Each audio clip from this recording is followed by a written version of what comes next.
Before we dive in, remember this: Resident Evil 9 Requiem is not out yet. Everything we're about to explore is based on the reveal trailer, lore from past games, and deep dive theories from fans who've been decoding Resident Evil for decades. Capcom hasn't confirmed most of this, and that's exactly what makes it so intriguing. This is where speculation meets storytelling, and the line between reality and nightmare begins to blur. And if history tells us anything, what Capcom hides is often more terrifying than what they reveal. Just a quick heads up here, as of now, the only character officially confirmed by Capcom is Grace Ashcroft. Names like Alyssa Ashcroft, Nathan Dempsey, Oswell Spencer, Leon S. Kennedy, Lisa Trevor, and others mentioned in this breakdown come from past lore, visual clues, and fan theories. So while they make for exciting speculation, they're not confirmed yet. Keep that in mind as we go deeper. The real horror is what lurks behind the curtain, and this time, that curtain is lifting slowly. And we're not just watching, we're stepping through it. The trailer opens with a haunting tone inside FBI headquarters, where we meet Grace Ashcroft. She's not just a new face. She's the daughter of Alyssa Ashcroft, the investigative journalist from the Resident Evil Outbreak series. If that name rings a bell, it should. Alyssa survived Raccoon City, helped expose Umbrella, and became a legend. In many ways, she was the last voice of truth during an age of bioterror chaos. A voice that was silenced far too soon, her story didn't end with survival, it ended with sacrifice. She's one of the forgotten heroes in a universe where those who tell the truth often vanish in the shadows. Grace is pulled into a chilling new case involving mysterious deaths and one location that sets everything in motion, the Renwood Hotel. But it's not just another murder scene. It's the exact place where her mother was killed 8 years ago. That's not coincidence, it's trauma resurfacing. The kind of trauma Resident Evil has never shied away from, especially when it crosses generations. The hotel feels haunted not by ghosts, but by memories soaked into the walls. Every floorboard might echo with Alyssa's final breath. Each hallway feels like a chapter that was never finished, until now. What's even more disturbing, Nathan Dempsey, an FBI director, personally sends Grace to investigate. We don't know his full story yet, but something about his presence feels calculated. He knows more than he's letting on. His calm demeanor hides deeper motivations, and in the world of Resident Evil, that's always a red flag. His interest in Grace seems too specific, like he's been waiting for this moment. The way he looks at her, the way he references events from her childhood that she barely remembers, it all feels rehearsed, like a script he's been holding onto for years. Waiting for her, almost like she was chosen before she even knew it. Now here's where the lore gets wild. Alyssa Ashcroft was infected with a strain of the T virus in Outbreak, but survived thanks to a rare vaccine called Daylight. This wasn't just a cure, Daylight could halt the virus entirely and even be shared with others. That tech vanished, or so we thought. The implications of that vaccine could be far bigger than we ever imagined. What if Daylight wasn't truly lost, but intentionally buried, hidden because its success posed a threat to those in power? What if its very success made it a threat to the wrong people?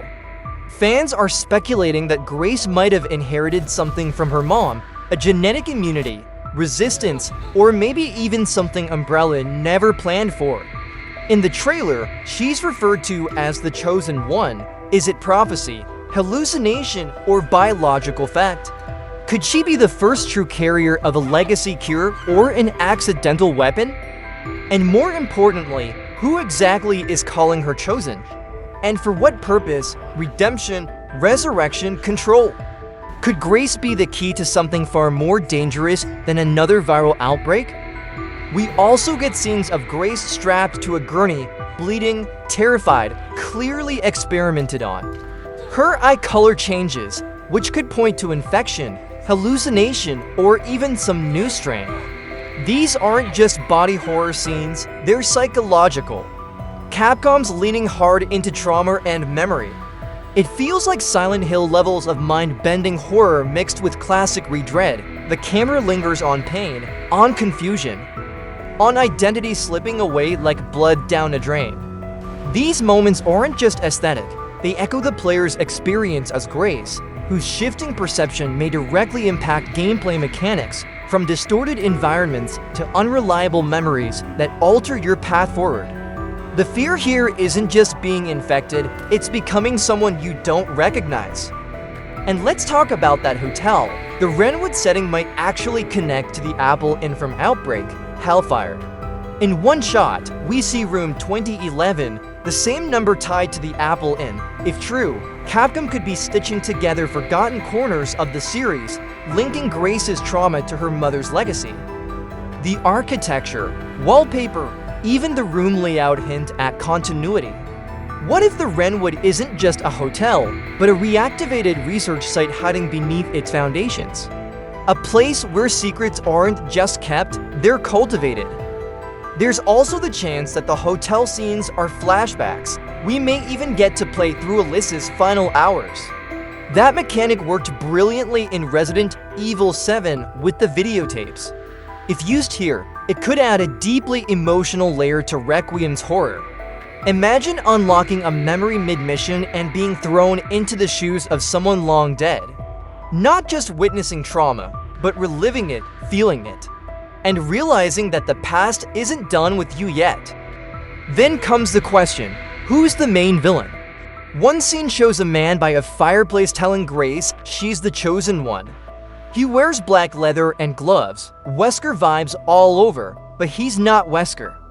Fans think he could be a younger version of Oswell Spencer, Umbrella's founder, who supposedly died in Resident Evil 5. His facial features are slightly distorted, possibly aged backward or reconstructed. If it is Spencer, then Capcom is going full circle with the lore. Spencer's shadow has never truly left the franchise. If he's alive, then the virus may not be the greatest threat. It's the man who created it. But Spencer always had one obsession: eternal life. Some now believe he may have survived in another form. Maybe through viral consciousness transfer, maybe a clone. Or maybe the virus mutated him into something that kept him alive in secret. What if the founder of Umbrella never left? What if he's been guiding the events in the shadows all this time? His return would raise one terrifying question: what has he become, man, monster, or something in between? If this is Spencer's final move, then Requiem isn't just a title, it's a warning. If that's true, the ruins of Raccoon City, which we now know appear in the game, set around 2026, become more than a backdrop.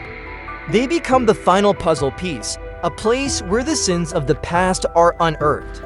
Umbrella's last lab, buried in the crater, may finally be open again, a broken monument to science gone wrong. The imagery of ruins isn't just aesthetic, it's thematic. We're not just returning to Raccoon, we're returning to the heart of corruption, to the origin of everything that's gone wrong in this universe. Let's pause here. Yes, Raccoon was destroyed, but not nuked. Resident Evil lore confirms it was hit by a thermobaric missile. So the land isn't radioactive, it's still usable. In fact, we even spot Leon's Jeep wrecked near the RPD gates. That can't be a coincidence, it feels like an invitation or a warning. Perhaps the ghosts of Raccoon never left and now they want answers. Maybe they want justice or vengeance, or maybe they want to finish what they started. Throughout the trailer, we hear familiar voices. Some fans think they hear Chris Redfield, Jill Valentine, Ada Wong, maybe even Leon, but others argue it could be survivors from Outbreak or brand new characters, Capcom's being vague on purpose. Voice distortions, echoes, whispers, it's designed to keep us guessing. The ambiguity is part of the horror. In Resident Evil, the unknown has always been a source of dread. Whether it's a character's true motives, a virus's unpredictable mutation, or a memory that may not be real. Not knowing forces players to question everything, and that uncertainty fuels fear like nothing else. You don't just hear these voices, you feel their weight. And if they are who we think they are, this may be the most star-studded Resident Evil cast ever assembled. And then, the monsters. We see a chained woman crawling from the ceiling, grotesque, tragic. Some believe it's Lisa Trevor, still alive, mutated further. Others think it could be Alyssa herself, transformed after experimentation. Imagine being forced to kill your own mother. That's pure Resident Evil darkness. A choice no player wants to make, but might have to. And that's exactly what would make it unforgettable. The line between monster and victim has never been blurrier. If love is the last thing you feel before pulling the trigger, that's horror. There's also a hooded figure strangling a man with a plastic bag, possibly the same guy by the fireplace. There's a creepy theory floating around that this cloaked character is Leon, infected, controlled, or worse. But I'm not convinced. His movement and presence feel wrong. The way he tilts his head, the hesitation, it's off. Capcom wants us to ask, what happens when heroes fall? What happens when legends break? What happens when the virus wins, not by force, but by turning us against ourselves? Other flashes show hallucinations, surgeries, and what look like ritual killings. Something more psychological than just bioterrorism may be going on. Viral mind control, parasitic influence? Capcom could be blending body horror with mental horror, and that's terrifying. We may be dealing with a new type of enemy, one that lives in the mind. A virus that targets identity, that steals who you are. That warps memory until you no longer trust your own thoughts. We also see suited agents being killed, hinting that someone's cleaning house. If Grace was immune, maybe others were too. Maybe the daylight vaccine worked differently for them, and that made them a target. Umbrella always feared the unpredictable. Survivors are loose ends. And loose ends get tied up, ruthlessly, efficiently, without remorse.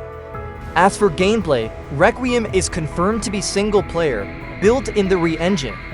We don't know if it's first or third person, or maybe a hybrid like Resident Evil 8. The cinematic trailer gives us hints, but no concrete POV yet. Fingers crossed we get answers at Gamescom, maybe even a hands-on segment. And if history repeats, the demo might hide deeper clues. Maybe even alternate endings or secret cutscenes. Maybe, just maybe, we'll learn the truth, or at least a version of it. Capcom has already revealed the game's release date, February 27, 2026, launching on PS5, Xbox Series X, and Steam. A playable demo will be available at Gamescom August 2025. The tagline? Requiem for the dead, nightmare for the living. That says it all. The end of an era or the beginning of something worse? The curtain hasn't closed, it's lifting. And what's behind it might be the most terrifying chapter yet. We're not walking away from the past, we're being dragged back into it. So here's the real question. Is Grace really immune? Is Spencer really back?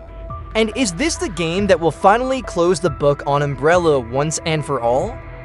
Let me know your thoughts in the comments, and don't hold back.